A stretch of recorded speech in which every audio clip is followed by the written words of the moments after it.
Hi everyone, Vegas Film Critic here, Jeffrey K. Howard, here to review The Mummy, starring Tom Cruise, Sofia Boutella, Annabelle, Wallis, Jake Johnson, and of course, the great Russell Crowe. This is Universal Studios' big reboot of all their classic movie monsters, and they put them this time, it was in 3D, I'll take it to that in a minute, and they're rebooting them all in their own universe. So just like Marvel has their Marvel universe, all the superheroes exist together, and DC, well, I think Universal decided, well, you know, we have all these classic movie monsters, we're going to create their own universe so they all coexist and we can do crossovers and do all these different things. So they started with The Mummy, and with Tom Cruise being on board of launching this whole new franchise. And I'm a big fan of the original Mummy, and you know, from the 1930s with Boris Karloff. And I'm also, great impression, huh? And I'm also really a big fan of the Stephen Sommers films, you know, with Brendan Fraser. I mean, I love the take on those. I thought those made a lot of money. They were very, very popular. It launched The Rock, you know, with Scorpion King and all these great, you know, takeoffs on those films. So, but you know, then it just kind of there was something that really went wrong with Stephen Sommers and they fired him, and it was just a whole big mess. And then we had Van Helsing, and just we had a lot of bad movies that, you know, a lot of bad people that came after that decided to stick their nose into a successful formula, and now these movies have been like kind of dormant for like 10 years. So now we have Tom Cruise comes along, and he's pretty much a soldier who's also a grave robber, you know, or an archaeologist, but he does it for profit, you know. So he's an Indiana Jones, but he's not doing it for education and for historical references. He wants to sell these artifacts. So while he's over there in Iraq, by the way, this was all taking place in modern day. So I think it was really interesting. Instead of putting it back in the 1920s, they're doing a modern day Mummy on this. So he's out there, they are doing some sort of recon where they're trying to find this lost city, and of course they call it an airstrike, and it unearths this giant grave that has Sofia Boutella in it. Yes, we have a female mummy this time, and it's 1,000 miles away from Cairo. So they found out this was one of the lost queens of Egypt, who's bent on destroying mankind by ruling with an iron fist of death. Yeah, she's really evil. You have to have an evil mummy to make this work.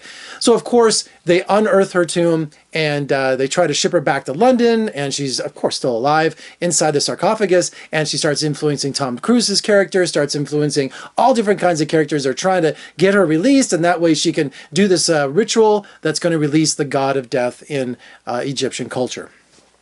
Yeah, it's a lot to bite off. So overall, I think, you know, if they're going to set this in modern times, it was pretty cool that they were going to use technology this time, because, you know, when you had these things set back in the 1920s, it's just kind of like, it just kind of seems like you have to do things by your wits. You know, there's really, bullets aren't going to stop a mummy. So first of all, the special effects are just amazing. They really are. And I had a lot of, you know, excitement about seeing the trailer, because this time is going to be a sexy mummy. This time it's going to be just kind of like a new take on the mummy, and see where they're going to go with this whole dark universe. Unfortunately, and I'm a big Tom Cruise fan, they really messed this up. They messed up the Mummy so bad because, first of all, they made it a comedy. Tom Cruise is a smartass. Tom Cruise makes jokes constantly, and you're just sitting there with these one-liners throughout the whole time. So there's danger at every turn, and he's making jokes with Jake Johnson, who's also comic relief in the movie. You know, so it's like, oh, what are we doing here? Oh, please, are you kidding me? Just over and over and over again. Even when his character comes back from the dead, which I won't, you know, it's not a spoiler, he's still more annoying than he was when he was alive. So that's one thing I really didn't like, that set the tone for the movie as kind of like it didn't take itself seriously. And I don't mean it has to take itself hardcore seriously, but you know what? This is the Mummy. There's supposed to be some sort of, you know, background feeling of suspense and kind of awe and kind of, you know, but no, it's always, you know, anytime something happens, there's a joke. Anytime there's a joke, you know, and, you know, even when the dead are attacking, they're making jokes and pushing them out, and everything's trying to go for a laugh. Everything's trying to set up a joke and then execute the joke. So I really found that very annoying. As you can guess, this movie stole from like Indiana Jones films, it stole from American Werewolf in London, it stole from so many other films, and it didn't have its own identity, and which is really frustrating. And it's a real bad sign when you see there are 6 different writers for this movie. 3 people working on the story and 3 people working on the screenplay. When you have a lot of writers involved like that, that's not good. It's been passed around, trying to punch it up, trying to get something workable out of it. So that's a bad sign when I saw 6 writers on this.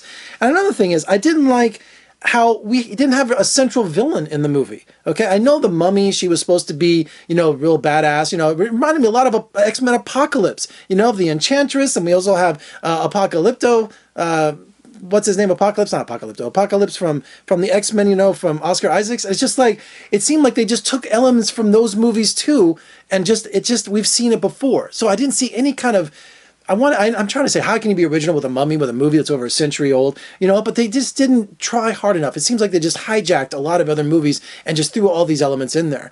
Another thing I was really annoyed by was the mixing of cultures. Here we have Egyptian culture going on, and then there's a whole backstory of the Knights of Templar, you know, like from the Da Vinci Code. They were involved in keeping this evil queen of Cairo, you know, hidden forever so she couldn't rise and start death everywhere, right? So they were involved centuries ago. So and I just didn't like how she was able to command the Knights of Templar and their skeletons. It's just like, what? You know, it's just like, what? And how can they both exist? You have Christianity, and then you have a totally different culture going on. So that really confused me, and I really wanted something that can combat evil, because, you know, that's my thing. If you watch my channel here, is that if you have all this evil spreading everywhere around and all the influence, there should be some sort of element of good. You know, it doesn't have to win, but just something you can fight with. You know, something you can fight back with. And I found that really annoying that there was nothing you could do in this movie to fight back. Now, obviously, the god of death, Set, is alive and well, because it's channeling through the mummy, right, through Sofia. So where are all the other gods? What's going on? They must exist also. So nothing from that. It's just like one rogue god lived 5,000 years later, so he has total reign. So it's just, this movie has so many script problems, so many plot holes, it just doesn't make any sense. Of course, there's script problems throughout this whole movie that just, and my screening was dark. I saw it in 3D, and I don't understand what the 3D element was in this movie. I didn't see anything in this movie that warranted you to go out and spend your hard-earned money on a 3D version of it. And my print was really dark. I mean, I could not see most of the time what was going on, and these don't help. This is like wearing sunglasses. I can't stand it. I really can't. One thing I could stand is Russell Crowe. Welcome to a new world of gods and monsters.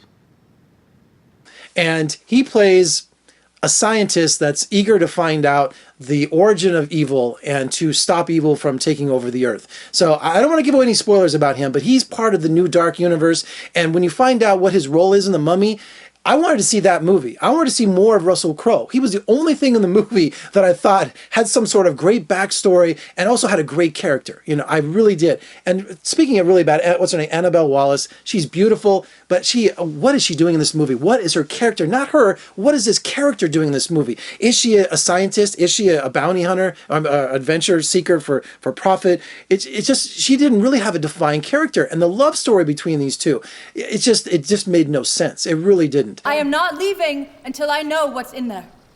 I know I'm trashing this film, but I was really excited about this because I love Tom Cruise. I really do. I'm a big fan of his. But you know what? I'm not blaming the actors. I'm blaming the 6 story writers, and I'm blaming Universal Pictures for not, you know, doing a better job of rebooting this. If this is for what the dark universes were in store for, I think it's going to be pretty dark, all right, but for all the wrong reasons. Of course, there's great special effects. You've got this zero gravity plane thing going on like that. You've seen it in the trailer, but didn't we see that in the last Mission Impossible movie? So there's another kind of cargo plane special effect going on, and just a lot of the zombies, or what I call them zombies because she resurrects the dead, and also she sucks the life force out of, you know, security guards that become her army. And as they're attacking, you're thinking, wow, this is, you know, The Walking Dead. This is Fear the Walking Dead. It just didn't seem anything in this movie was The Mummy. It really didn't. I think they missed a great opportunity to really give us a great suspenseful Mummy reboot, and they didn't, not even come close.